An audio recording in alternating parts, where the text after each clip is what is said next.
Assalamualaikum warahmatullahi wabarakatuh. Halo, selamat pagi semuanya. Teman-teman di rumah apa kabar nih? Semoga sehat selalu ya.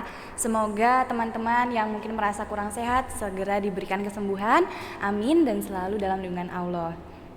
Kemudian sebelumnya perkenalkan saya Pemas Tunarpadwita sebagai host yang akan memandu jalannya podcast Etsa Warung Ilmu ini atau yang biasa disebut dengan EWI. Oke. Dan pada kesempatan kali ini kita menghadirkan pemateri dari Lembaga Pengembangan Studi Islam atau LPSI yang saat ini sudah membersamai saya di sini. Assalamualaikum Ustadz Budi. Waalaikumsalam Mbak Imas. Iya. Nah, apa kabar Ustadz? Alhamdulillah tetap semangat. Ya, alhamdulillah senang sekali mendengarnya. Nah, selain dari LPSI, Ustadz Budi ini juga merupakan Kepala Pusat Tarjih Muhammadiyah UAD ya Ustadz? Betul sekali. Dan juga Majelis Tarjih dan Tajdid PP Muhammadiyah, sekaligus menjadi dosen AIK FEB, penulis dan trainer. Luar biasa sekali, Masya Allah. Nah, kemudian saya ucapkan selamat datang untuk teman-teman dan Ustadz juga di acara podcast Etsa Warung Ilmu ini dengan tema bahaya zina dan hikmah dilarangnya zina. Yang pertama, mungkin di sini saya dan teman-teman juga belum tahu tentang apa itu bahayanya zina, larangan hikmah dilarangnya zina. Itu apa Ustadz mungkin bisa disampaikan dulu materi tentang pembahasan tentang apa itu bahaya zina dan hikmah dilarangnya zina. Oke. Baik Mbak Imas ya, terima kasih atas waktunya dan teman-teman semua yang hadir pada kesempatan hari ini di program podcast EWI ya namanya ya sangat mudah diingat sekali dengan 3 karakter huruf kata ya. Oke, baik. Materi kita ini materi yang sangat baik sekali teman-teman semuanya ya, materi yang mungkin dari sebagian kita tidak memahami secara utuh dan seperti apa zina itu dampaknya dan yang lainnya ya. Ini sangat penting sekali terutama kita kaum muslimin karena agama Islam itu adalah agama yang paripurna, agama yang komprehensif, menyeluruh dan mengatur semua lini kehidupan. Mulai kita dari mau tidur nih Mbak Emi ya, sampai kita bangun lagi ya. Nah, sehingga semua itu ada aturannya termasuk terkait dengan masalah zina. Zina ini apa? Nah, zina ini kalau dari segi bahasa ya kita bisa cek di KBBI dan juga dalam Kamus Bahasa Arab, zina itu adalah sebuah perbuatan ya yang dilakukan oleh 2 insan, laki-laki dan perempuan yang tidak ada ikatan pernikahan. Ya, enggak ada ikatan pernikahan yang melakukan perbuatan hubungan suami istri. Ya, itu ya hubungan ya kalau kita bisa mau vulgar ya hubungan perkawinan suami istri yang disahkan itu. Jadi adanya hubungan seksualitas di antara keduanya tanpa adanya ikatan pernikahan. Nah, itu namanya zina. Kalau sudah nikah nih Mbak, boleh-boleh aja kapanpun dimanapun. Malah sunnah dan menjadi ladang ibadah ya. Tapi kalau bukan tanpa ada ikatan pernikahan itu malah menjadi ladang dosa. Ya. Baik, teman-teman sekalian, zina itu punya dampak enggak bagi seseorang ya? Kalau kita lihat dari sisi dalil saja nih Mbak ya, dari hadis yang diriwayatkan oleh Ahmad itu dikatakan apabila zina itu sudah nyata ya maka akan muncul wabah penyakit. Wabah penyakit yang itu bisa jadi belum ada di tahun-tahun sebelumnya ya, yang itu muncul akibat dari perzinahan. Nah, sekarang ini teman-teman sekalian sudah banyak sekali penyakit-penyakit yang diakibatkan oleh perzinahan itu. Apa itu sih? Ya, contohnya lah kalau di Indonesia yang paling banyak itu namanya gonorrhea. Ya, atau disebut dengan penyakit raja singa. Wah, itu raja singa tapi di kelamin tuh. Nah, itu seperti itu. Ini sebuah penyakit yang banyak dirasakan oleh orang yang suka berzina, apalagi yang tukar-tukar pasangan ya. Itu seperti itu dan ini hanya mereka yang bisa merasakan penyakit ini. Nah, ini sebagai bentuk kemudian juga mungkin penyakit-penyakit yang lain yang paling fatal itu penyakit psikologis. Ya, penyakit psikologis ya, apalagi yang mungkin ya bisa melihat bagaimana orang yang selingkuh lalu dia jajan di luar, kalau bahasa amannya jajan di luar ya kan, jajan yang tidak halal tentunya ya, bukan jajan babi ya, itu jajan yang lain gitu ya. Nah, itu karena tukar-tukar pasangan lalu karena hubungan itu jadi ada penyakit psikologisnya, kecemburuan, bahkan bisa berdampak sesuatu yang tidak diinginkan, perceraian ya, bagaimana dengan keluarganya, anaknya dan lain sebagainya. Nah, kemudian kalau dari dampak hukumnya itu seperti apa? Nah, kalau kita berbicara dampak hukum, ya kalau dalam Al-Quran surah An-Nur ayat 2 itu sangat jelas sekali dikatakan oleh Allah, A'udzubillahi minasyaitonirrajim, Bismillahirrahmanirrahim, Az-zaniyatu waz-zaniyat fajlidu. Jadi wanita yang berzina dan laki-laki yang berzina itu dijilid. Bukan jilid skripsi, Mbak. Bukan jilid skripsi. Dijilid itu artinya dicambuk. Oh, dicambuk. Ya, dicambuk 100 kali. Bagi mereka yang belum menikah. Nih, misalnya jomblo nih, ya. Jomblo lalu berzina nih, ya. Maka dia dijilid 100 kali. Dan penjilitannya itu dalam An-Nur ayat 2 ini di hadapan orang ramai. Ya, contohnya di Aceh sudah terjadi ya, dicambuk. Cambuknya pakai rotan. Ya, pakai rotan ini 100 kali. Kemudian bagi yang belum nikah juga ada tambahan hukuman, yaitu diusir dari kampung halamannya selama 2 tahun. Ya, diusir, tidak boleh kembali. Kemudian bagi yang sudah menikah atau muhson istilahnya, kalau yang belum menikah itu kan ghair muhson. Kalau yang sudah menikah muhson itu, maka dia dirajam sampai mati. Ya, jadi surah An-Nur itu ya, jadi katakan bagaimana tata cara dirajam itu, tanah digali, lalu orangnya dikubur separuh badan, ya, lalu dilempar batu sampai wafat. Nah, ini sungguh mengerikan dari dampak hukum, ya.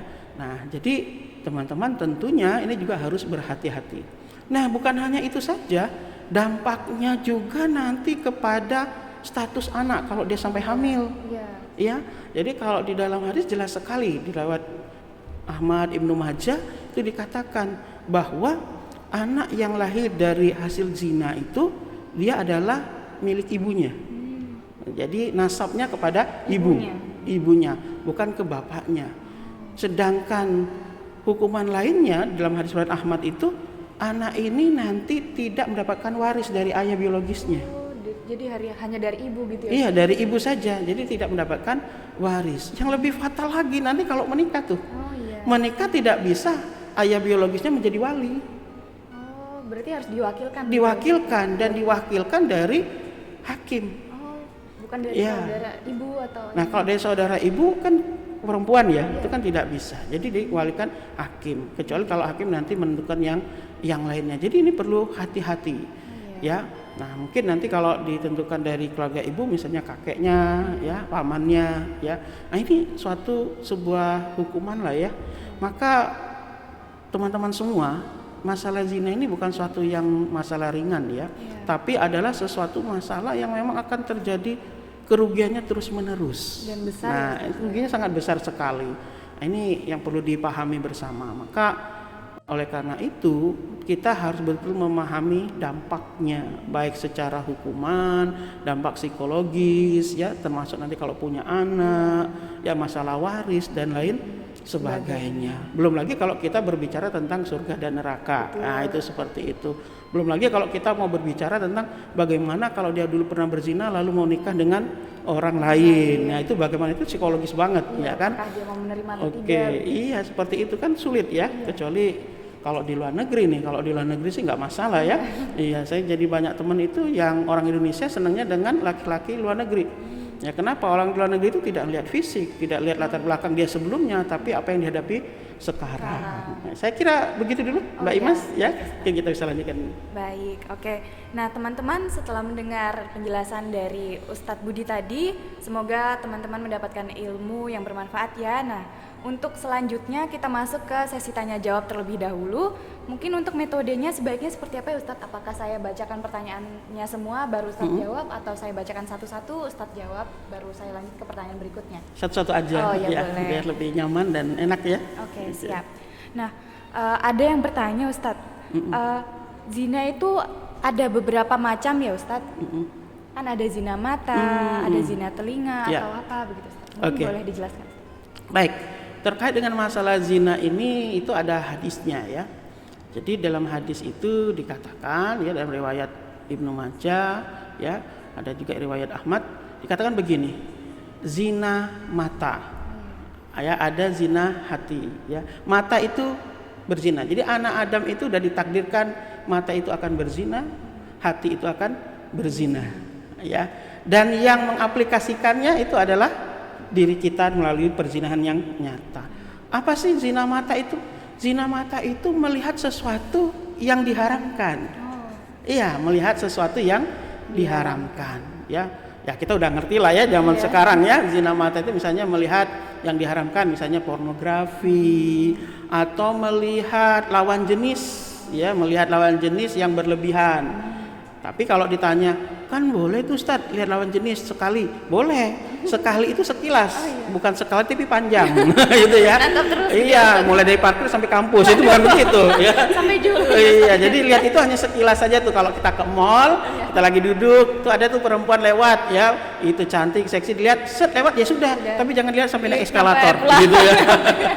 Itu bukan yang seperti itu yang dibolehkan. Dibolehkan itu aja hanya sekelabat mata saja. Itu ya, kalau harus dilihatin sampai eskalator, naik lift, apalagi bisa sampai lantai 4 amplas, itu saya kira enggak begitu ya. Sampai capek Ustaz. Oke, sampai capek ya.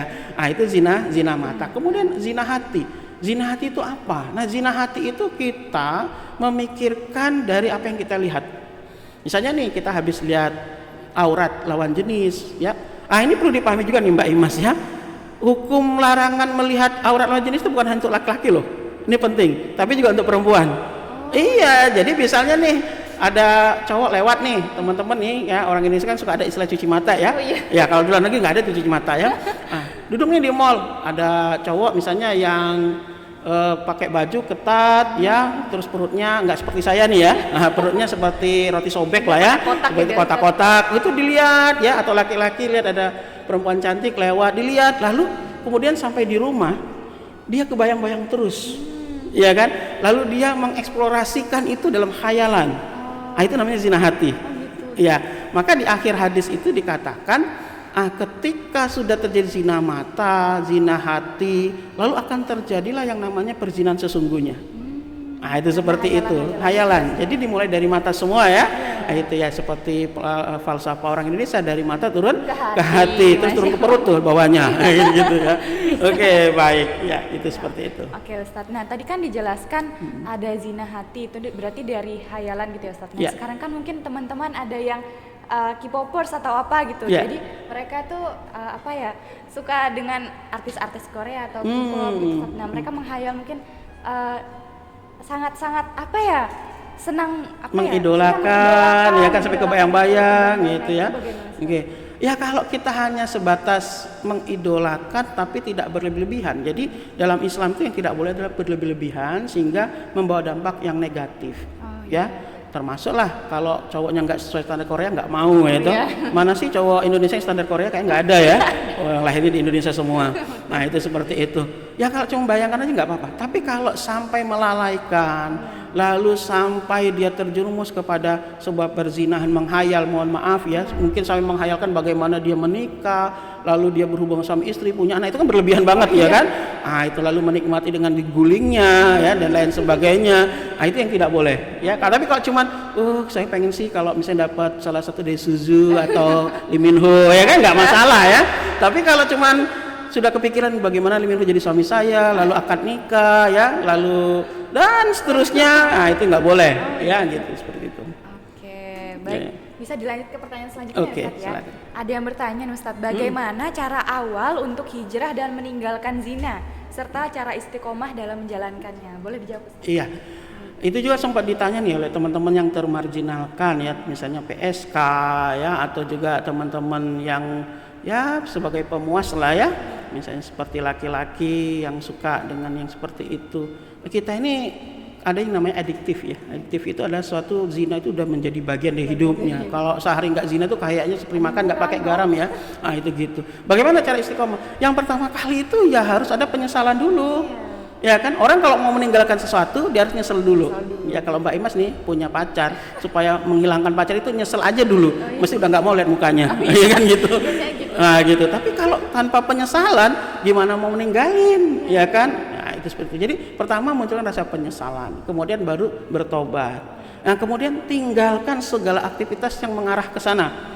Ya, misalnya mulai dari video-video porno yang ada di handphone, ya, kaset-kaset CD, flash disk yang menyimpan itu semuanya dihapus, ya, jangan disimpan, dihapus, tegas. Kemudian juga teman-teman tuh yang mendekatkan kita kepada perzinahan dikurangi, dihindari sampai dilepas. Dalam artian jangan terlalu banyak bertemu, berkomunikasi. Dan yang paling penting itu temannya mulailah mendekat dengan teman-teman yang soleh. Karena kata Nabi, teman itu sangat mempengaruhi kehidupan kita. Ya, maka carilah teman seperti minyak wangi, sehingga kita dapat wanginya. Ya minimal kalau azan ikut sholat, kan malu nggak sholat dan lain sebagainya. Nah, itu kemudian yang tidak kalah pentingnya adalah kita harus berusaha untuk memaksimalkan waktu kita dengan hal-hal yang positif. Jadi Mbak Imas dan teman-teman ya, kenapa sih orang itu terlalu terjebak kepada hal yang negatif? Itu salah satunya karena banyak waktu luang. Ya kan? Orang yang biasa misalnya nonton lewat handphone ya, lewat handphone. Kenapa sih kamu bisa nonton lewat handphone? Ya, misalnya contoh aja nih, nonton Korea kok bisa sampai tamat ya. Karena waktunya nggak ada untuk yang lain, kosongnya banyak ya kan, padahal kuliah. Nah, itu gitu. Nah, itu jadi kita harus punya schedule ya, punya schedule. Contoh saja ya, saya dulu pengen punya TV karena ingin nonton TV. Ternyata TV sudah dibeli karena jarak schedule saya banyak, nggak tertonton tuh. Ya, seminggu sekali belum tentu. Iya, betul. Iya, artinya apa? Kegiatan aktivitas kita sehari-hari itu harus padat dan berfungsi dengan efektif yang positif. Kalau banyak waktu kosong, ya itu tadi salah satu penyebab kita sering terjerumus kepada hal yang negatif karena waktu kita kosong, nggak ada teman yang baik, sekitar kita adalah fasilitas kejahatan. Nah, kan begitu ya. Dan sekarang itu kan yang namanya hal negatif itu bisa muncul bukan hanya di tengah keramaian, tapi tempat sepi itu sangat bisa muncul, khususnya untuk kita sendiri. Ya, jadi dosa itu terkadang senang di tempat yang sepi. Misalnya kita ini sendirian ya teman-teman ya, kita sendirian di kamar kos tuh. Ya kan, kalau kita nggak hati-hati, wah kita bisa melakukan hal yang negatif. Ya, mulai dari perzinahan ya, lewat main sabun, main odol dan lain sebagainya ya. Nah, itu seperti itu, atau nonton yang tidak bermanfaat, ya kan gitu. Atau minimal apa, gibah. Ya, gibah dengan tulisan gitu ya. Atau chatting, sosmed dan lain sebagainya. Nah, ini bisa seperti itu. Jadi cara yang terakhir adalah sebagai finalisasi, dan itu adalah buat schedule kegiatan yang positif dan padat. Harus tetap produktif. Iya. Dan supaya nggak jenuh, buat kegiatan yang kamu senangi, misalnya olahraga, yang hobi nyanyi dan lain sebagainya. Nah, itu seperti itu. Oh iya, baik. Jadi teman-teman di rumah ya, mungkin untuk benar-benar meninggalkan istiqomah, benar-benar meninggalkan zina itu kita harus niatkan dalam diri, nekat, harus tegas, harus menjauhi apa-apa saja yang dilarang untuk yang bisa menyebabkan zina itu sendiri. Nah, kemudian ada lagi Ustadz yang bertanya, apakah zina itu ada bahayanya? Nah, tadi sebelumnya kan sudah dijelaskan. Mungkin ada bahaya yang terjadi secara langsung atau mungkin nanti terjadi di akhir atau bagaimana gitu. Oke. Ya, kalau tadi sudah kita sempat jelaskan ya, bahaya dari perzinahan itu dari segi nasab, waris, tadi sudah kita sampaikan bahwa nasabnya nanti kalau dia punya anak ke ibunya, tidak ke ayahnya. Kalau dia nanti ayah biologisnya wafat, dia tidak berhak mendapatkannya ya. Nah, kemudian nanti psikologis lagi, nanti kalau dia sekolah bagaimana. Kalau dari sisi hukum agama, kalau kita negara Islam dia harus dicambuk dan lain sebagainya. Kalau dia sudah menikah dia harus dirajam ya. Kalau dia tidak melakukan ya hal itu, maka nanti akan dibalas di akhirat.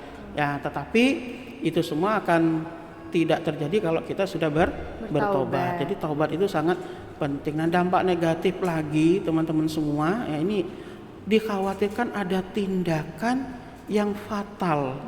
Hukum masyarakat itu terkadang lebih menyakitkan ya. Di beberapa tempat itu kasus ada orang yang ketangkap berzina, dihukum masyarakat keliling kampung tidak menggunakan selai benang pun. Ya, ada di satu daerah juga itu disuruh makan kotorannya sendiri. Jadi ini yang kita harus waspada, hukuman masyarakat itu lebih berbahaya daripada hukuman Allah dan hukuman pemerintah. Ya, ini juga betul, psikologis itu sangat berat ya hukumannya daripada hukuman fisik. Nah, jadi itu harus diperhatikan oleh kita semua ya. Oke, Mbak, gitu. Oke. Nah, lanjut lagi ya Ustadz. Ada lagi yang bertanya, apakah cinta itu termasuk nafsu dan apakah perasaan sayang kepada seseorang itu termasuk nafsu juga? Ya, kita harus tahu definisi nafsu dulu. Nafsu dulu itu apa? Kan keinginan. ya kan? Jadi keinginan itu adalah nafsu. Maka kalau cinta ditanya itu nafsu apa enggak, ya nafsu. Tapi kalau kita tanya cinta itu dosa apa enggak, ya enggak, ya kan? Tapi bagaimana kita mengelola cinta itu agar tidak menjadi sebuah dosa? Nah, itu yang penting, ya kan? Nah, itu bagaimana cinta itu dikelola tanpa melahirkan sebuah dosa. Nah, maka teman-teman, bukan cinta yang bermasalah, tapi adalah mengaplikasikan cinta itu yang salah sehingga berakhir dengan dosa, ya kan? Karena cinta itu kan salah satu sifat Allah, ya, yang bagaimana mencintai hambanya, memfasilitasi dan lain sebagainya. Jadi cinta harus dirawat dengan senyata-nyata secara fitrah, yaitu menyayangi sesuai dengan kehendak Allah. Jangan berlebihan.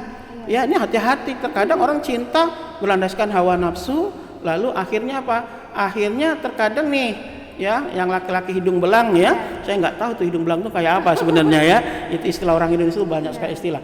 Nah, terkadang terjebak nih gara-gara cinta, pengennya ada pembuktian cinta. Itu dia nih, teman-teman mahasiswa harus hati-hati ya. Buktikan cintamu dengan tidur bersamaku. Wah, itu bukan cinta itu, ya. Itu yang dimaksud mungkin nafsu tadi, ya, nafsu lawamah, ya, nafsu yang tidak baik, ya, nafsu yang negatif, ya.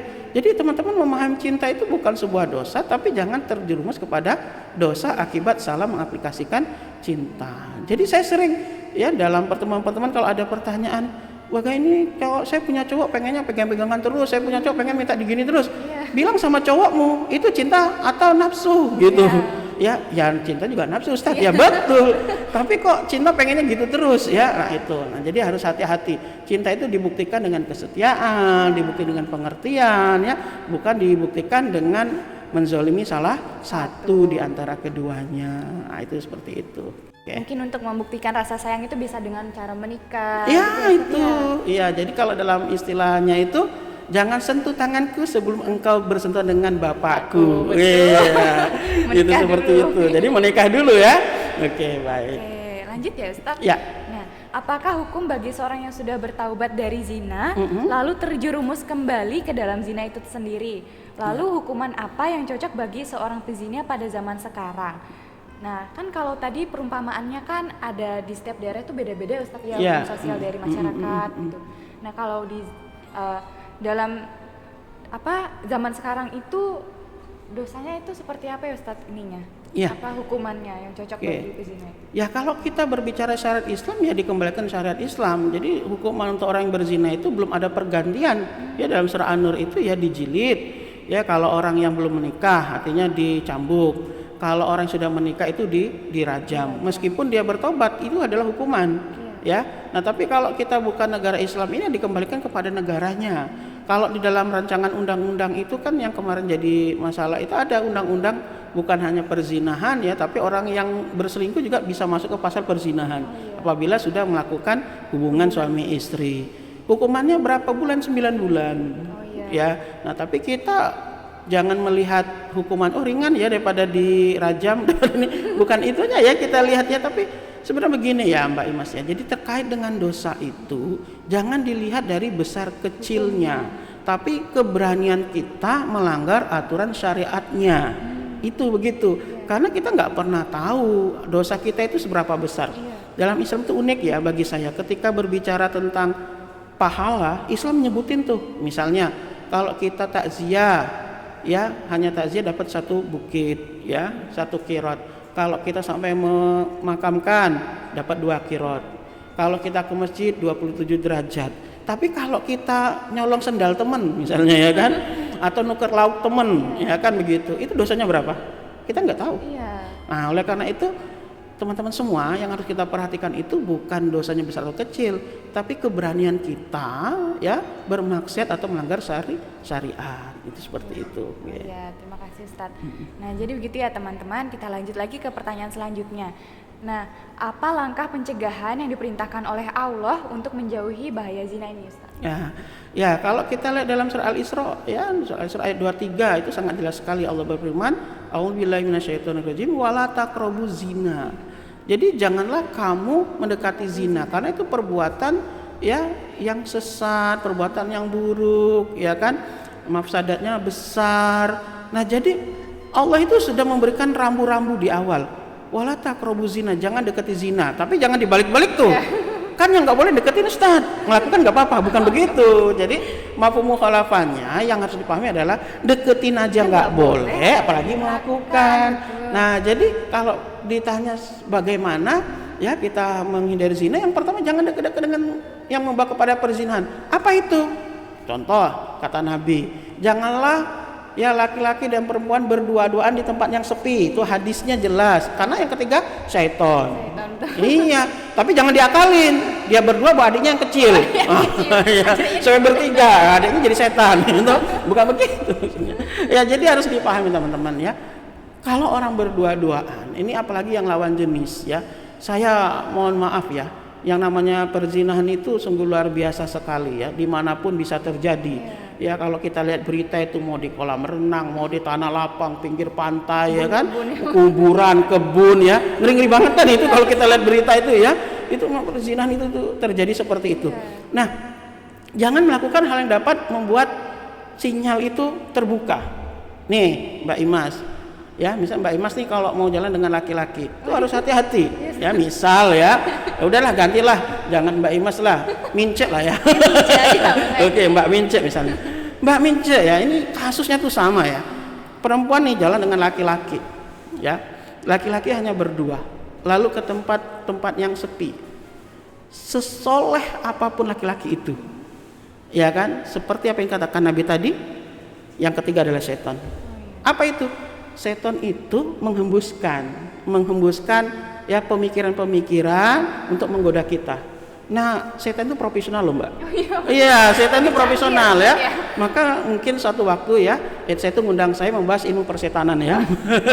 Boleh kapan-kapan. Jadi setan itu sangat profesional. Dia tahu koridor dia di mana. Dia hanya mampu menggoda, tidak pernah memaksa. Ya kita nggak pernah tuh lihat setan memaksa orang, ya nggak pernah. Tapi dia menghembuskan pemikiran-pemikiran kita ya. Jadi ketika tempat yang sepi itu dia akan menghembuskan pernyataan-pernyataan yang membuat kita punya daya tarik. Sesoleh apapun, mungkin kita pernah mendengar kisah Nabi Yusuf. Ya, kita pernah dengan kisah Nabi Yusuf, bagaimana Nabi Yusuf disukai oleh tuannya yang perempuan. Nah, dikatakan dalam Al-Qur'an bahwa Yusuf itu sebenarnya punya keinginan. Ya kan, karena dibawa ke kamar cuman berdua dengan majikannya, ya kan, punya keinginan, tetapi Yusuf melihat tanda-tanda Allah di sana. Maka Yusuf berbalik arah, lalu ditariklah oleh perempuan itu bajunya si Yusuf sehingga sobeknya di belakang, sehingga bisa menjadi bukti kalau bukan Yusuf yang menghendaki. Kalau Yusuf yang menghendaki majikannya, mesti yang sobek bagian depan. Nah, itu begitu, artinya orang soleh seperti Yusuf aja punya keinginan seperti itu.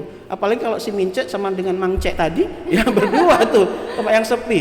Nah, perlu dipahami bagi para teman-teman yang perempuan nih khususnya ya, laki-laki itu spes otaknya itu beda dengan perempuan. Kalau perempuan tuh cabangnya banyak banget tuh, ada mall ya, makan minum dan lain sebagainya. Kalau laki-laki itu ya spes otaknya tuh yang paling banyak itu sex, ya seks. Jadi kebayang nggak nih para wanita kalau lagi kumpul dengan laki-laki hanya berdua saja, setannya masuk, bisik-bisiki, lalu dia tertarik, meskipun adalah wanita yang dia cintai, nafsunya muncul, apa yang akan terjadi? Dia akan lupa kata cinta, tapi dia akan mengingat selalu nafsu. Itulah terjadi perzinahan. Dan perempuan itu kan perasaan Mbak. Kadang dibilang, kalau kamu nggak mau berarti kamu nggak cinta aku. Nah itu kan mungkin cinta kan terbawa. Maka jangan berdua-duaan di tempat yang sepi. Dan yang kedua, hindari hal-hal yang dapat membuat kita terbawa kepada hal tersebut secara cepat. Contoh, hindari buku-buku yang membahas tentang hal itu. Ya, hindari tayangan-tayangan yang membawa ke arah itu. Ya, maka harus hati-hati nih para mahasiswa-mahasiswi yang ada di kos-kosan. Handphone kita ini kan kalau saya mengatakan ini sepertinya setan di tangan kita. Kita bisa buka apa aja tuh. Ya, walaupun katanya situsnya sudah diblok oleh pemerintah, masih bisa dibuka ya, dan lain sebagainya, buku bacaan. Nah, otak kita itu tidak akan pernah mengeluarkan sesuatu kalau nggak pernah kita dengar, nggak pernah kita lihat. Maka itulah yang dimaafkan oleh setan. Setan memanfaatkan itu. Kalau teman sekali aja pernah mendengar, melihat sesuatu yang berbau pornografi, maka setan akan buka file itu. Ya, maka jangan berduaan, jangan beraktivitas yang kita lihat, kita dengar terkait dengan hal-hal yang seperti itu, gitu. Oke. Oke, berkaitan dengan zina telinga tadi Ustadz, apa saja Ustadz yang bisa disebut dengan zina telinga? Ya, zina telinga itu kan mendengar sesuatu yang tidak baik. Apa itu? Ya, misalnya nih, yang paling disering oleh wanita apa nih Mbak kira-kira? Sleep call gitu. Sleep call. Ya, oke, itu yang paling senang ya. Apalagi nih, yang paling disering kalau perempuan tuh kumpul bareng tuh ngapain? Gibah ya. Nah, itu ya. Jadi mendengar sesuatu yang tidak baik itu zinanya telinga. Ya, termasuklah gibah, termasuk juga ya sleep call tadi. Ya, kemudian juga mendengarkan tetangganya ya, itu seperti itu. Nah, jadi apapun yang tidak baik itu termasuk kepada hal zina. Itu seperti itu ya. Maka kalau yang jomblo jangan tinggal di kos-kosan yang baru ada orang nikah ya. Nanti Gitu. peng. Oke. Oke Ustaz. Nah zaman sekarang ini kan Ustaz sepertinya zina itu sudah menjadi hal yang biasa gitu ya. Nah, yang lihat ya. yang tidak ditakutkan malah ya Ustaz ya. Jadi sekarang itu mungkin banyak yang beranggapan saya ini pacaran tapi pacarannya halal Ustaz gitu. Nah itu menurut Ustaz Iya. bagaimana? Saya juga bingung ya. Pacaran kok ada halal tuh gimana gitu ya. Ya belum pernah dimasukkan ke sertifikat halal juga gitu ya. Oke, baik. Jadi teman-teman harus dipahami pacaran itu halal atau tidak. Yang pertama, pacaran itu kan bukan makanan ya. Nah itu. Tapi yang harus dipahami bahwa pacaran itu definisinya apa? Kita kan seringkali itu jauh dari definisi ya. Pacaran itu kalau kita buat kamus bahasa Indonesia ya, itu adalah proses menuju pernikahan. Maka dalam Islam itu kan terkenal ta'aruf ya kan, perkenalan. Ya, kemudian apa? Lamaran, ya kan? Meminang atau khitbah. Kemudian baru ijab qabul atau pernikahan. Kalau mau ada lagi wali mahan. Nah, pacaran itu merupakan satu paket dari tadi, keempat hal tadi. Tapi di Indonesia pacaran itu tidak dilihat secara definisi, tapi pacaran itu bagaimana hubungan laki-laki dan perempuan, jadi nggak apa-apa, yang penting nggak jomblo istiqomah. Itu kesalahan besar. Maka kalau benar-benar kita ingin pacaran, lewat dong jalurnya. Misalnya nih ta'aruf, jangan kelamaan seperti kredit motor 4 tahun. Itu jangan, ya ta'aruf kok lama banget ya kan.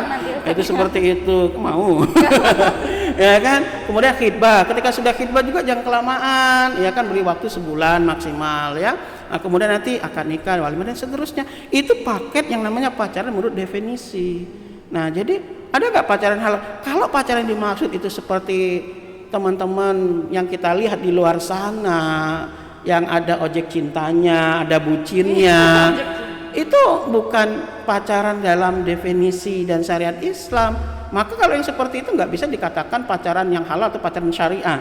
Ya, bukan berarti pacaran syariah itu ke Kaliurang, mampir ke masjid, sholat, terus ke jalan lagi Telaga Putri mana ya, nggak gitu ya. Nah, gitu ya. Jadi ya kalau mau pacaran ya taruh, khitbah, menikah, walimah, ya begitu. Ya jangan diambil cuman taruhnya kelamaan sampai 4 tahun kredit motor nggak lunas. Nah itu jangan begitu ya. Jadi kalau memang ingin memiliki pasangan ya harus jelas. Lo deketin gue itu ngapain? Ya gitu ya. Kalau cuman hanya sebatas pengen kenalan ya udah sosmed aja selesai. Ya kan, ingin mengetahui kamu lebih dalam, ya udah lihat di sosmed selesai. Lebih dalam. Ya kan.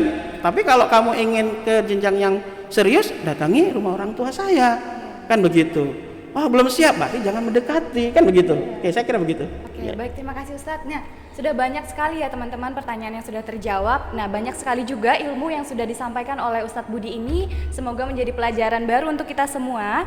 Terima kasih untuk teman-teman yang sudah menyampaikan pertanyaannya. Semoga semua terjawab. Dan terima kasih kepada teman-teman yang sudah menonton dari awal sampai akhir. Mungkin pertanyaan tadi itu sekaligus menutup sesi podcast Etsa Warung Ilmu kita pada pagi hari ini. Saya huturkan terima kasih banyak kepada Ustadz sama-sama, Budi atas Mbak. sudah menyampaikan materinya dengan baik kepada teman-teman. Semoga ilmu yang kita dapatkan pada hari ini bermanfaat dan kita dapat bagikan ke seluruh teman-teman dan keluarga kita. Saya Pamas Tunar Padwita pamit undur diri. Wassalamualaikum warahmatullahi wabarakatuh. Waalaikumsalam warahmatullahi wabarakatuh. Audio Jungle.